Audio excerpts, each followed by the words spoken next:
Close your eyes, exhale, feel your body relax, and let go of whatever you're carrying today. Well, I'm letting go of the worry that I wouldn't get my new contacts in time for this class. I got them delivered free from 1-800-CONTACTS. Oh my gosh, they're so fast. And breathe. Oh, sorry. I almost couldn't breathe when I saw the discount they gave me on my first order. Oh, sorry. Namaste. Visit 1-800-CONTACTS.com today to save on your first order. 1-800-CONTACTS. Summer's here, and Nordstrom has everything you need for your best dress season ever. From beach days and weddings to weekend getaways and your everyday wardrobe. Discover stylish options under $100 from tons of your favorite brands like Mango, Skims, Princess Polly, and Madewell. It's easy too with free shipping and free returns, in-store order pickup, and more. Shop today in stores, online at Nordstrom.com, or download the Nordstrom app. Hi, it's Willa, and this episode is a first for Decoder Ring. It's a live show. At the end of May, we were invited to be part of the WBUR Festival in Boston. WBUR is one of Boston's public radio stations, and it's celebrating its 75th anniversary. We thought it'd be fun to take the opportunity to explore a Boston-specific mystery, the result of which is this episode about Boston movies. Warning that many of these movies contain a ton of cursing, some of which you will be hearing very shortly. In other words, this episode contains explicit language. So please, enjoy. Here's Decoder Ring live from the WBUR Festival in beautiful Boston, Massachusetts.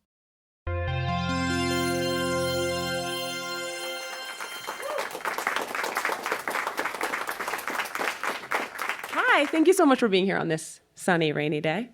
So Decoder Ring's whole thing is that we crack cultural mysteries. We take a cultural question, habit, or idea, try to figure out what it means and why it matters. And given that we are here in Boston, we would take on a specifically Boston-based mystery, which is, we thought we would take on the mystery of the Boston movie. So when I say a Boston movie, I don't mean a movie that just happens to be set in Boston, a movie that could just as easily be set in New York or Chicago or Toronto. I'm talking about a movie drenched in Boston's particularities, its crimes, its cops, its class conflicts, its accents. When the cops gonna learn, huh? This town don't talk. Fucking families digging in the Southie projects like ticks. You, however, grew up on the North Shore, huh? Mr. fucking Clean, Mr. fucking goddamn high and mighty, right? Yeah, I'm better than anybody in this fucking project. project. You grew up right here. I grew up with him in Southie, and that is a bond that doesn't get broken. So there are a lot of Boston movies: Mystic River, The Departed, Gone Baby Gone, The Town, The Fighter, Black Mass, and more besides. They often feature an actor with the surname Damon, Affleck, or Wahlberg. There are 2 Afflecks, there are more Wahlbergs, and they've become such a staple that they may not seem strange to you. But I want you to give me a minute to rewild this kind of movie and to point out that it is, in fact, kind of weird that Boston has a cinematic subgenre all its own. And I want to start to make it weird by looking at the whole latter half of the 20th century, during which period Boston appeared in a totally unremarkable number of films. Don't get me wrong, there were movies set in Boston. In the 70s and 80s, you had, among others, The Caper, The Brinks Job, the Paul Newman courtroom drama, The Verdict, the sexy art heist film, The Thomas Crown Affair, and the love story, Love Story. Jenny, I'm sorry. Love means never having to say you're sorry. What a weird movie. Anyway, okay, so this was a respectable number of films, but it was not a notably robust one. And with the possible exception of the crime drama, The Friends of Eddie Coyle, a movie that film critics in particular love to mention, they're all pretty far from the Boston movie tropes of today.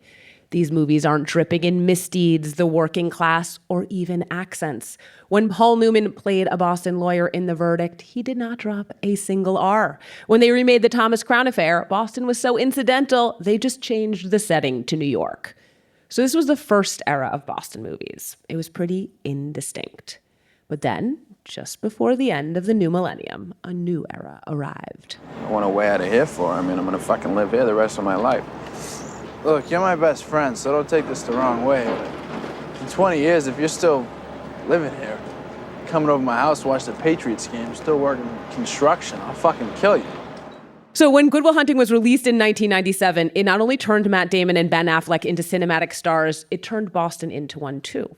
Now, Good Will Hunting is not a crime movie, but a charismatic working-class guy from South Boston was its title character, its hero. And in the wake of its success came a spate of smaller movies that also highlighted the city's untapped potential for grit.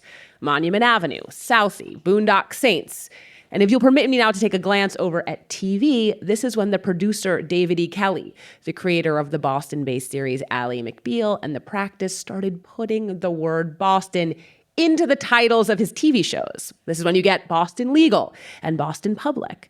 Boston had cachet. Soon Clint Eastwood was optioning Boston crime novelists. Martin Scorsese was setting his remake of a Hong Kong thriller in Boston, and the city's native movie star sons seemed singularly focused on making as many films as they could here. Films that were, as I suggested previously, disproportionately now about crimes. 370 bank robberies in Boston last year. It's more per capita than anywhere else in the world. I just mule. Occasionally, not making a habit out of it. Angel, Lionel, what does that mean? It means she's a drug runner, B. It means she carries drugs. Isn't that right, Helene? Oh my God, a few times. I don't want to overstate things. There absolutely have been very Boston movies in this era that are not crime movies. Romantic comedies about the Red Sox. Less romantic comedies about a giant foul-mouthed teddy bear. An Oscar-winning drama about investigative reporting into the Catholic Church. But these films goose and boost the overall effect. Boston is all over the movies. And respectfully, as I stand here in your fair city, Boston is not that big. Population-wise, El Paso is bigger. So are Jacksonville, San Jose, and San Antonio. Even when you're taking into account the larger metropolitan area of Boston, Phoenix and Houston are much larger still. And these cities aren't the setting of many particularly memorable films. So how did Boston come to be home to a subgenre all its own?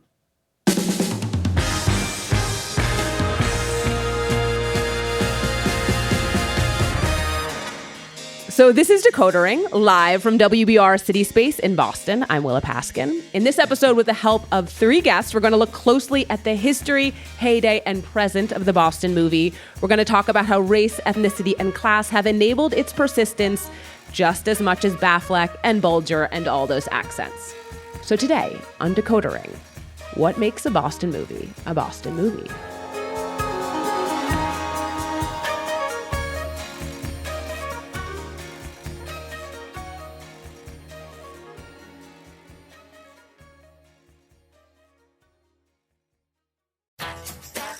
This podcast is brought to you by Progressive Insurance. Fiscally responsible, financial geniuses, monetary magicians. These are things people say about drivers who switch their car insurance to Progressive and save hundreds. Because Progressive offers discounts for paying in full, owning a home, and more. Plus, you can count on their great customer service to help you when you need it, so your dollar goes a long way. Visit Progressive.com to see if you could save on car insurance. Progressive Casualty Insurance Company and Affiliates. Potential savings will vary, not available in all states or situations.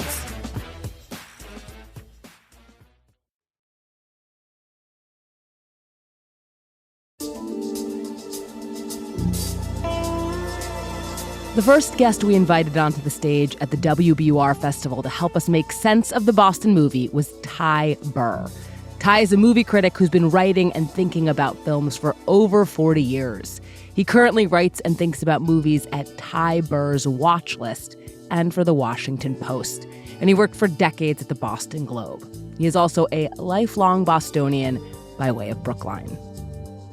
Thank you so much for being here. Thank you for having me. So I wanted to start by looking a little more closely at the earlier era of movies I was speaking of, because I think it will help highlight what's changed. And one of the reasons that there were not more Boston movies before Good Will Hunting is because Boston was sort of a notoriously difficult place to shoot.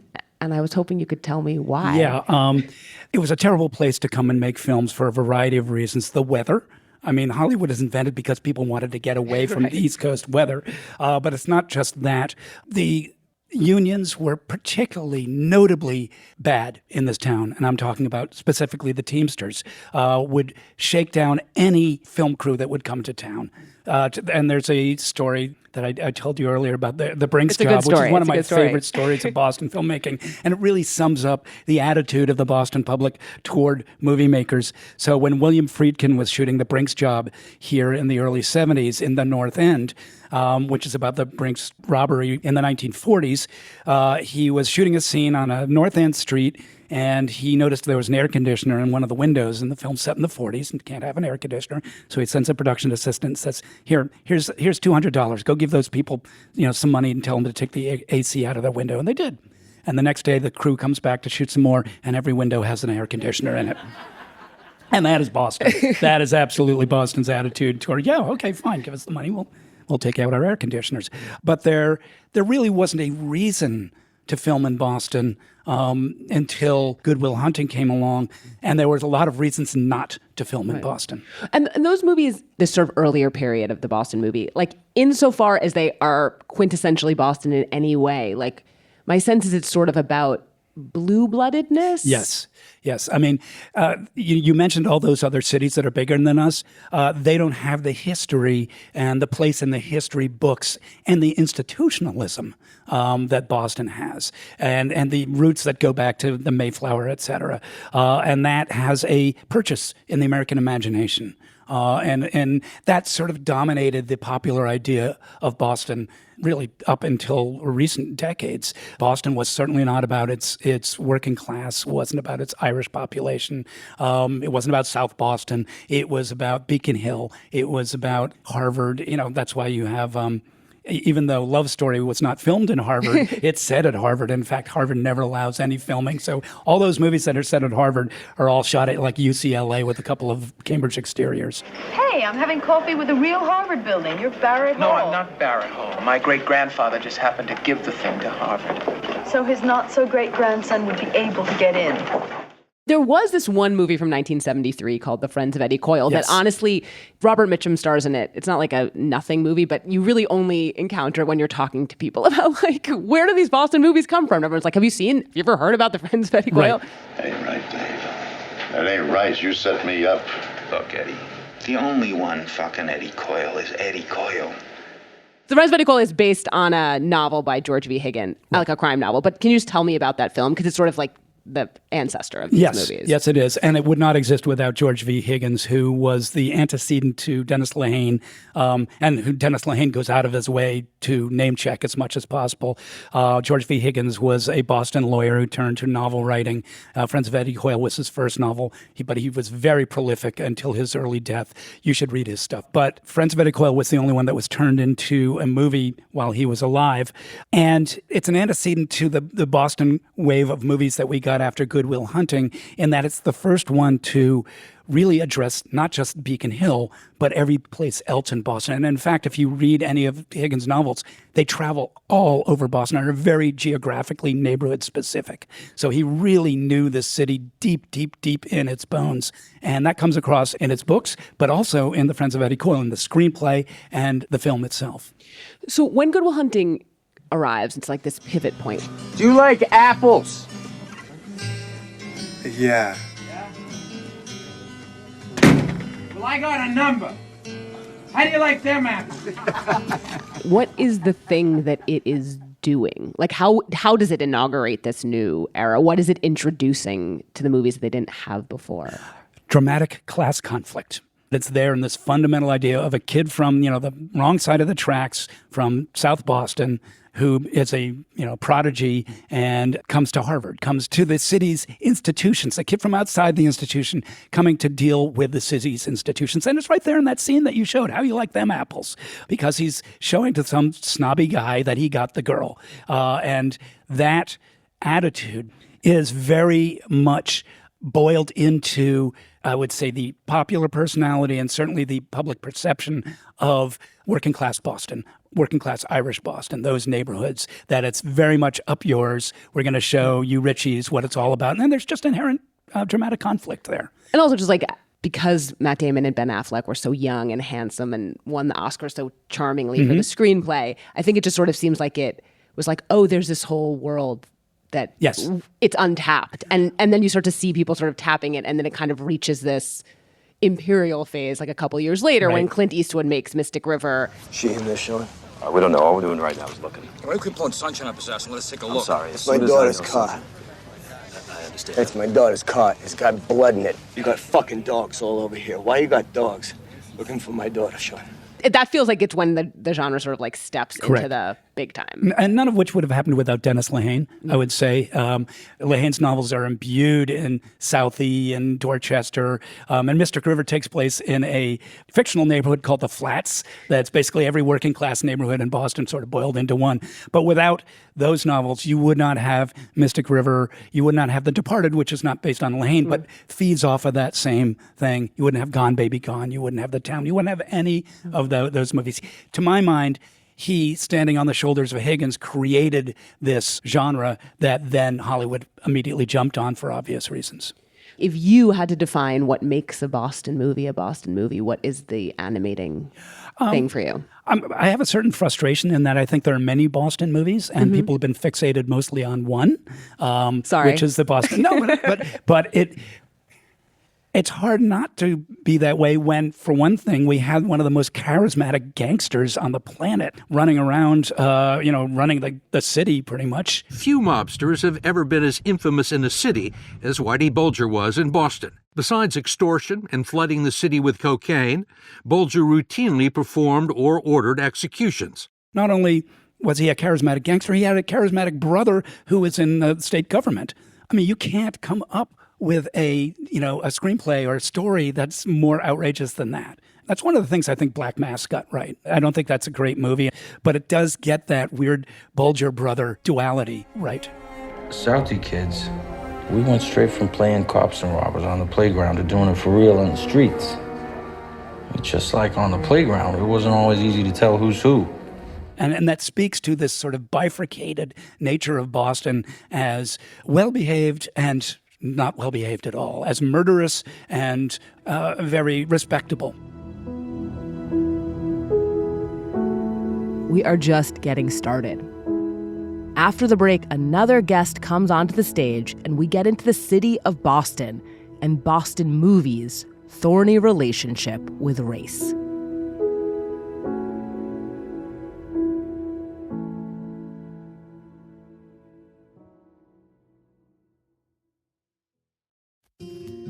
As the temperatures start to rise, you get the urge to refresh your closet, but not the urge to waste money on pieces you'll only wear for one season? Well, check out Quince, because their clothes are timeless. I've got a great sleeveless dress from them that dresses up and down and has material that feels substantial and yet decidedly not sticky. Ditto some nice looking but extremely weather-ready tank tops. By working directly with top artisans and cutting out the middlemen, Quince gives you luxury without the markup, like 100% European linen shorts and dresses from $30, luxe swimwear, Italian leather platform sandals, and so much more. Give your summer closet an upgrade with Quince. Go to quince.com/decoder for free shipping on your order and 365-day returns. That's QUINCE.com/decoder to get free shipping and 365-day returns. Quince.com/decoder. It's smart to always have a few financial goals. What's a really smart one you can set? Earning cash back on what you buy every day. With Discover, you can. Get this, Discover automatically matches all the cash back you've earned at the end of your first year. Seriously, all of it. Discover trusts you make smart decisions. After all, you listen to this show. See terms at discover.com/credit card.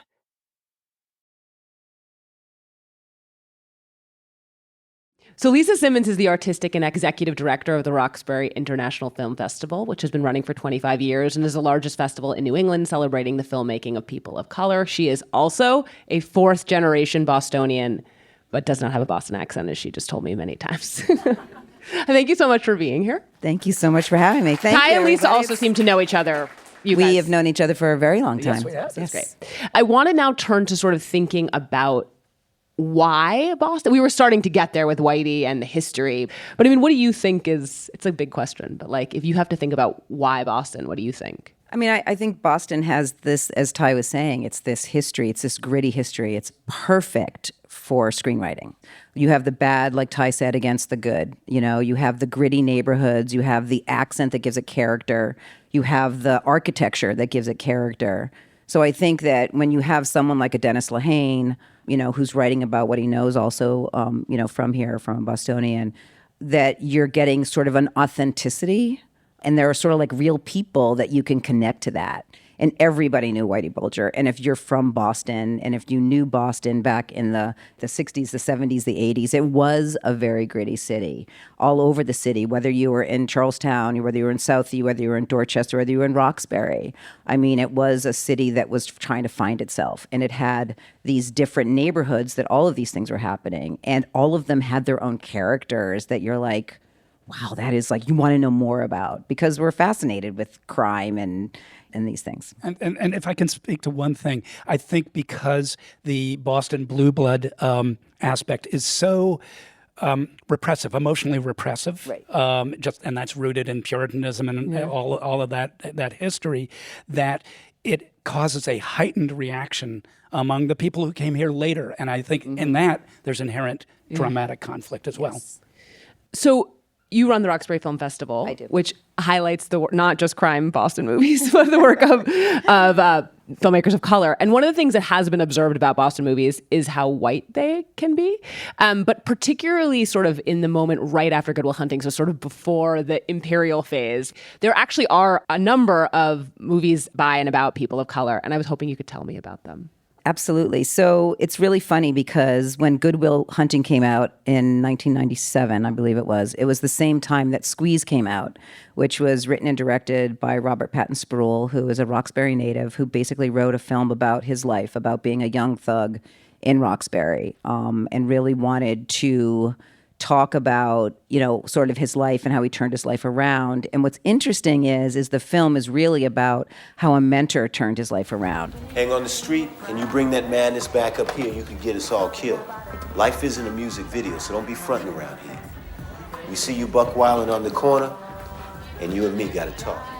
So they sort of have the same storyline, right? But go in two different directions. Although Rob did get a 3-picture deal with Miramax after he did Squeeze, but he did not get an Academy Award. It's actually a really great film if you can catch it somewhere. And then after that, you have, you know, another film that comes out in 2001 called Lift, which was done by Demaine Davis and Carrie Streeter, also from Boston, you know, about a young girl who works at the Prudential Center and starts boosting stuff. Played by Kerry Washington. Yeah, played by Kerry Washington, like her second film that she did. How'd you swing that? I was wearing Christina Perrin yesterday. They rarely suspect you when you're wearing their shit. I had everybody on the floor talking and laughing. Girl, I could have written that check in crayon. And at the same time that movie was made, Blue Hill Ave was being made. We set up crack houses all over the South End. Blue Hill and Intervale was where we made the bulk of our money. If you wanted cocaine, you didn't come to us. You just phoned it in and we came to you. So, yeah, I mean, I think that we can't sleep on that there were also these movies that were being made in different neighborhoods of Boston that were telling sort of these same sort of crime stories and these coming of age stories. A lot of them were young kids who were trying to figure out how to deal with gangs and get out of the gang culture that was actually happening and rampant in Roxbury at that time, just like the same thing with Good Will Hunting and The Departed, like all of these other things where you had in another section of town this violence in a different way. You know, if you were to Google or to look into research into this, like why the Boston movie yourselves, you would find actually a number of pieces that are sort of like flippantly like, duh, it's about race because you get to have white criminals in Boston. Like A.O. Scott actually gave a quote about it. The fact is Hollywood always prefers to make movies about white people, and it is more comfortable making films about white criminals than black criminals. If you wanted to find a white underclass, you can find it in Boston, Southie, Charleston.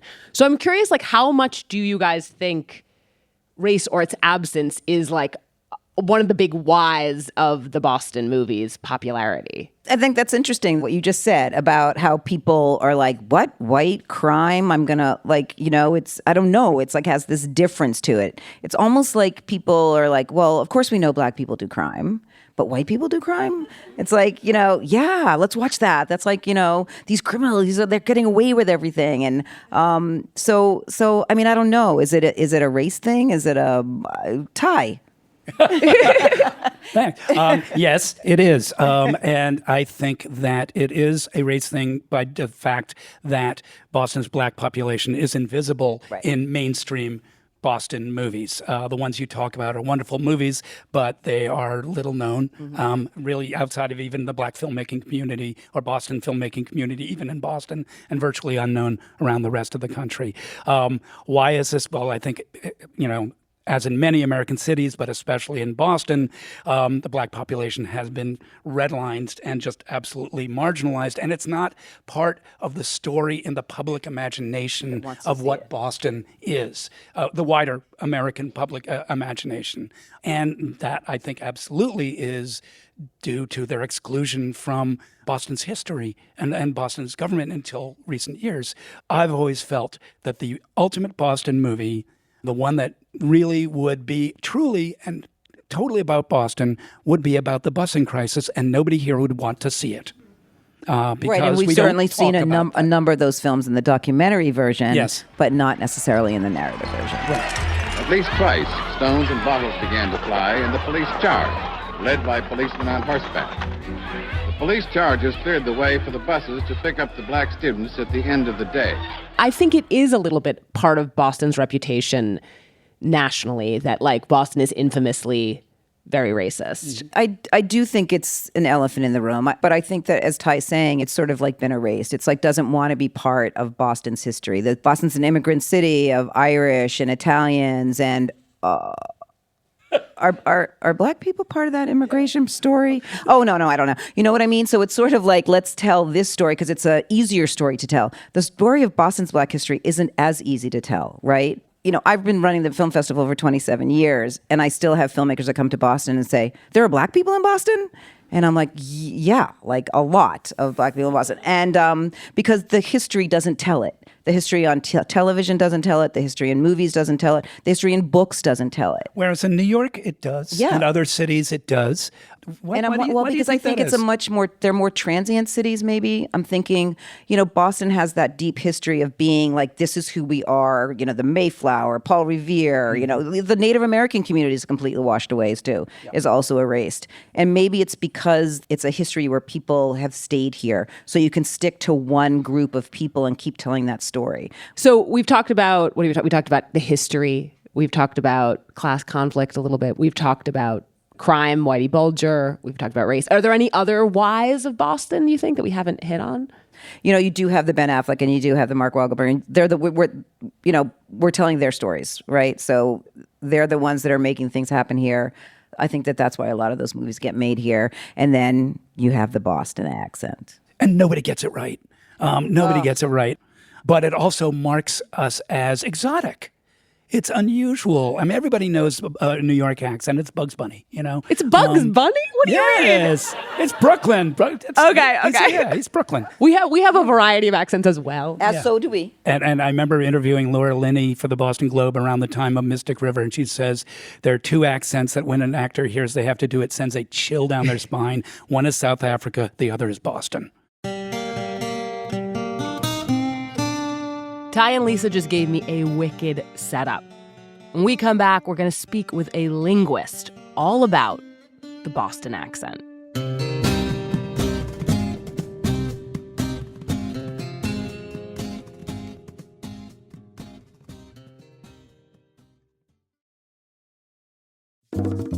This podcast is brought to you by Progressive Insurance. Do you ever find yourself playing the budgeting game, shifting a little money here, a little there, just hoping it all works out? Well, with the Name Your Price tool from Progressive, you can be a better budgeter and potentially lower your insurance bill, too.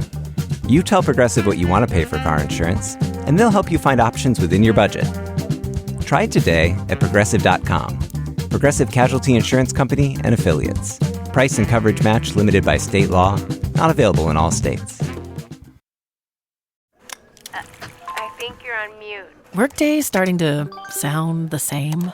I think you're on mute. Find something that sounds better for your career on LinkedIn. With LinkedIn Job Collections, you can browse curated collections by relevant industries and benefits, like flex PTO or hybrid workplaces, so you can find the right job for you. Get started at linkedin.com/jobs. Finding where you fit. LinkedIn knows how.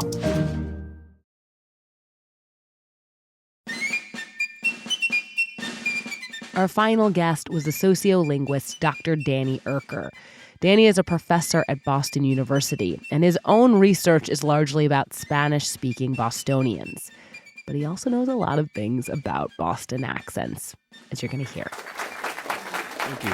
So, just like to start with, what is a Boston accent? Ooh. I guess I would say the phrase Boston accent is an informal way of referring to the ways of speaking English of people, certain people, who were born and raised in New England. And it's a variety of American English. Linguists tend to refer to it as New England English. The reason why I say New England and not just Boston is that there are people who have the so-called Boston accent throughout the greater New England area. Okay, like why is a Boston accent? So why does Laura Linney have blood, like her blood runs cold to hear she has to do it? Oh, the actors don't like it. Well, the actors don't like it because they haven't had it explained to them by a linguist. All right, let's do it. Let's do it. Okay. Sure. Well, when it comes to a regional variety of a language, what you have to identify are its key ingredients. So what are the key ingredients of a Boston accent? Sure. Well, you don't even like the word accent. What's the right word? I don't like the word accent because it's judgy. And linguists are not judgy. If you find a judgy linguist, they should have their license revoked. We don't actually have licenses. But as I have said to my family for years and years, linguists are not the grammar police. Yeah. We are more like biologists who are interested in observing language in the wild, right? So when it comes to the constituent features of New England English, there are words that people use, and there are structures that people put together, and sounds that people produce. Now, both Ty and Lisa claimed that they don't have a Boston accent. Oh, no. Oh, here he comes. Here he comes. Okay. So we're going to put him on the spot just a little bit. So Ty, and don't overthink this. Okay. On the count of three, what do you call the little rainbow candies that go on top of ice cream? Jimmy's. Good boy. All right.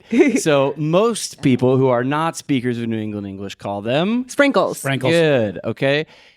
If you are a person who says Jimmy's, you probably are a speaker of New England English. If you are a person who uses the word wicked to mean very, you're probably a speaker of New England. Well, you are.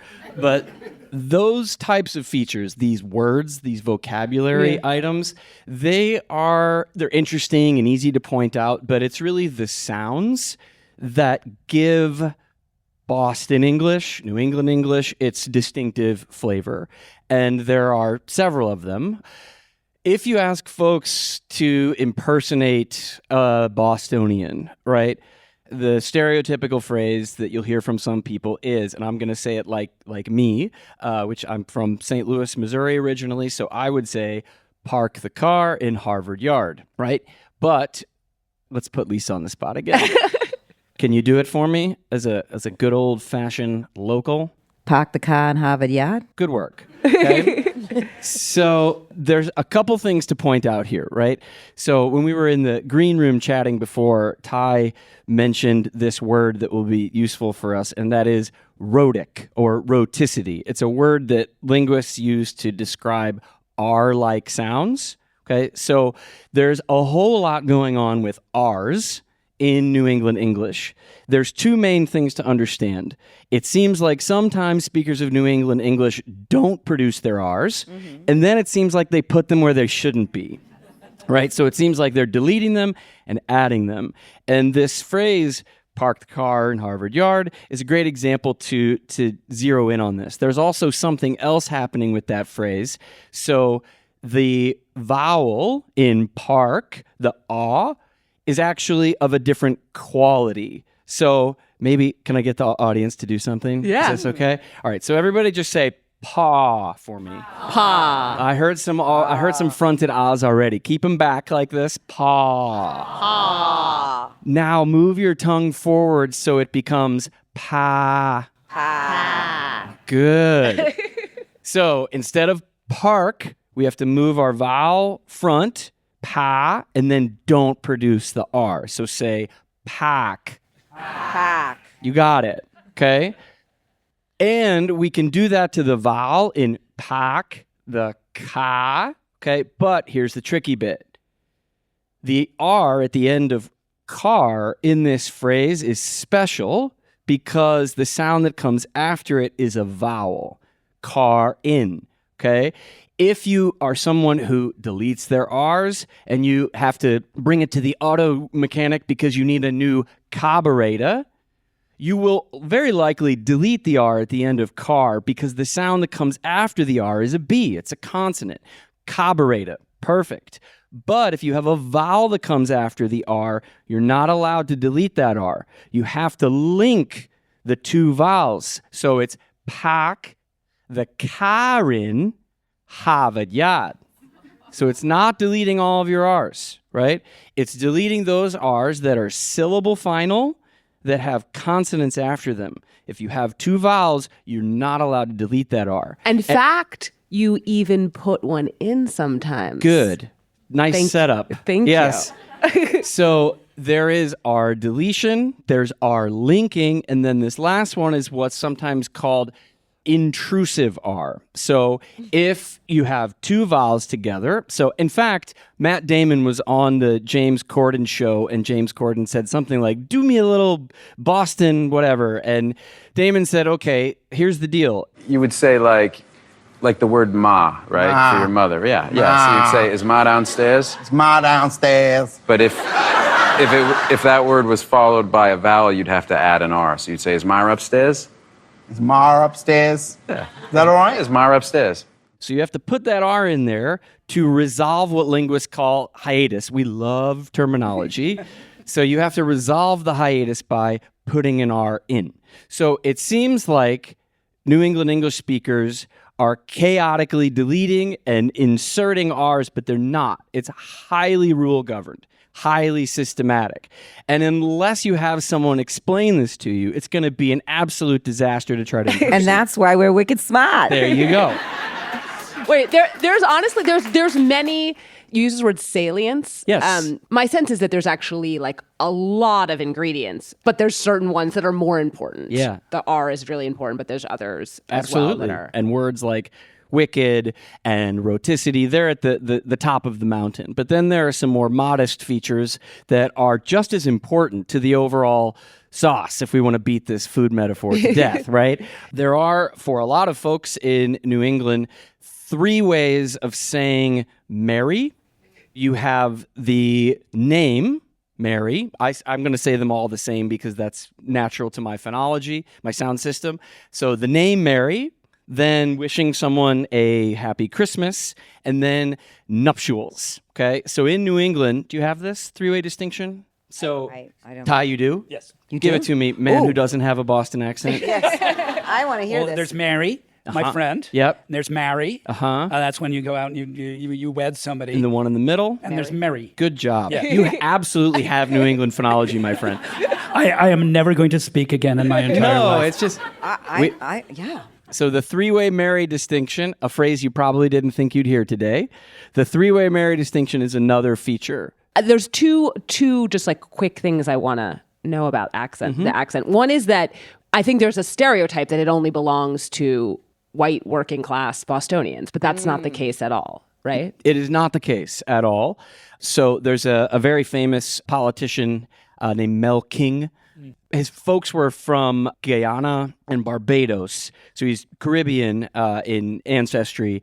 But he, in the Boston milieu, would certainly be recognized as a black Bostonian, and he has a number of these characteristic features. And they began to see that the young people who were white in other parts of the city were going to schools where there were 15 and 20 youngsters in a class, as opposed to their youngsters being 45 and sometimes 50 in a class. And they said, of course, we're as deserving, our youngsters are as deserving of that good environment as the youngsters in other parts of the city, and they began to move.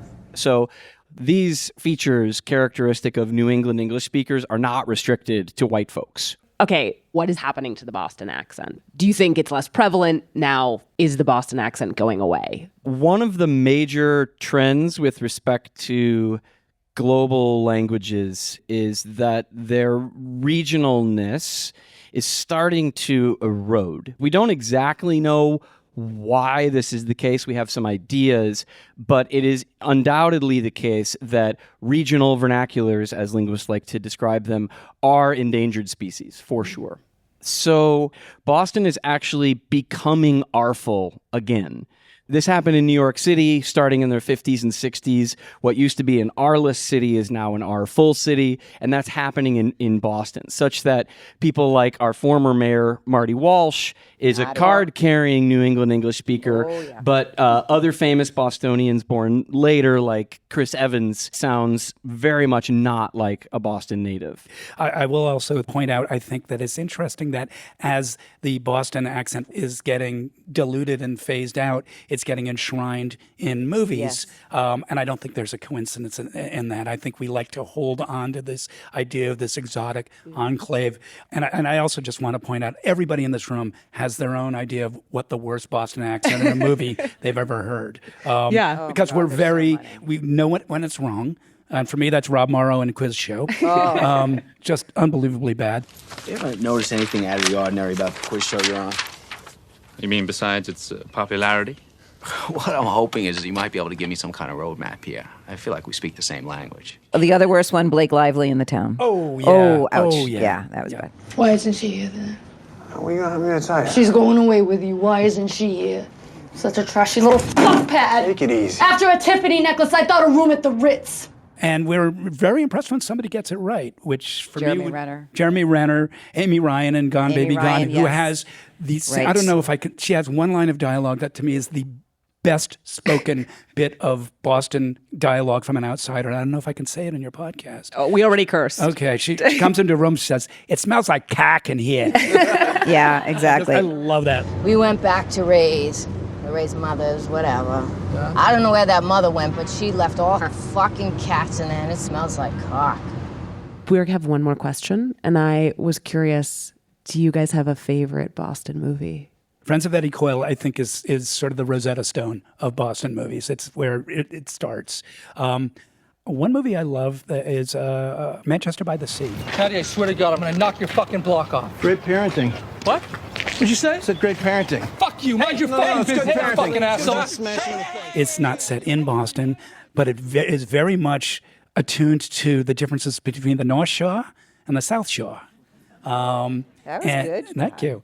I can put it on when I need to. You have a Boston accent. It does. You repress it. It's about townies in Manchester, and you can argue that there are no townies in Manchester, but I still think that it gets something about the repression and the way people in these parts can beat up on themselves. I think it's a really good movie, and I also love The Verdict.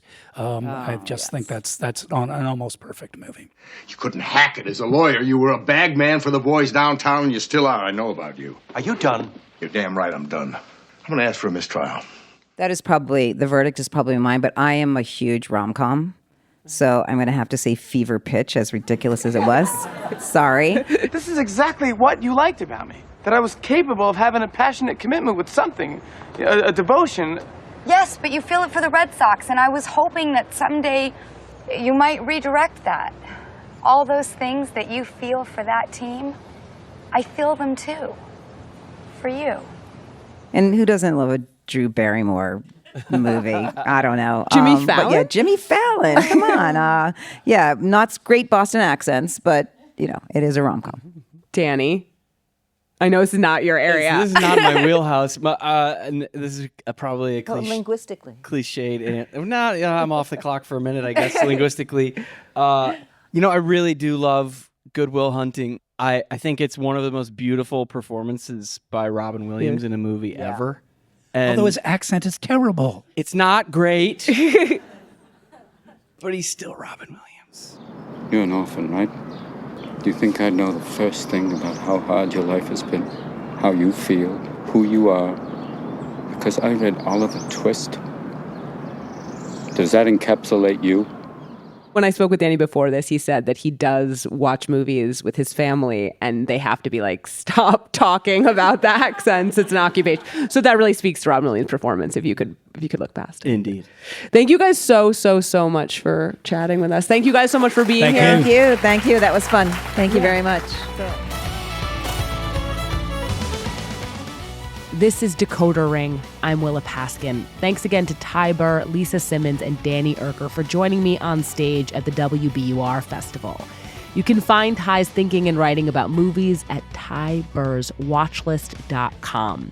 And if you want to hear even more about the Boston accent from Danny, this week we have a bonus episode of exactly that exclusively for Slate Plus members. There was a change that occurred to R in the southeast of England. So some of the folks in around the area of London, they contributed R-lessness to the Massachusetts Bay Colony. If you want to hear the rest and you aren't already a Slate Plus member, you can subscribe now on Apple Podcasts by clicking Try Free at the top of the Decoder Ring show page. Or you can visit slate.com/Decoder Plus to get access wherever you listen. Slate Plus members get to listen to Decoder Ring and every other Slate podcast without any ads. That includes another show that recorded live at the WBUR Festival, the great Slate legal podcast, Amicus. Co-host Mark Joseph Stern sat down with a law professor to discuss what exactly went into the Roberts Court's embrace of something called the unitary executive theory, which has become carte blanche for some of the Trump administration's most outrageous actions. Check out that live episode of Amicus on all your podcast apps. This episode was produced by me and Max Friedman. We make Decoder Ring with Katie Shepard and Evan Chung, our supervising producer. Merritt Jacob is senior technical director.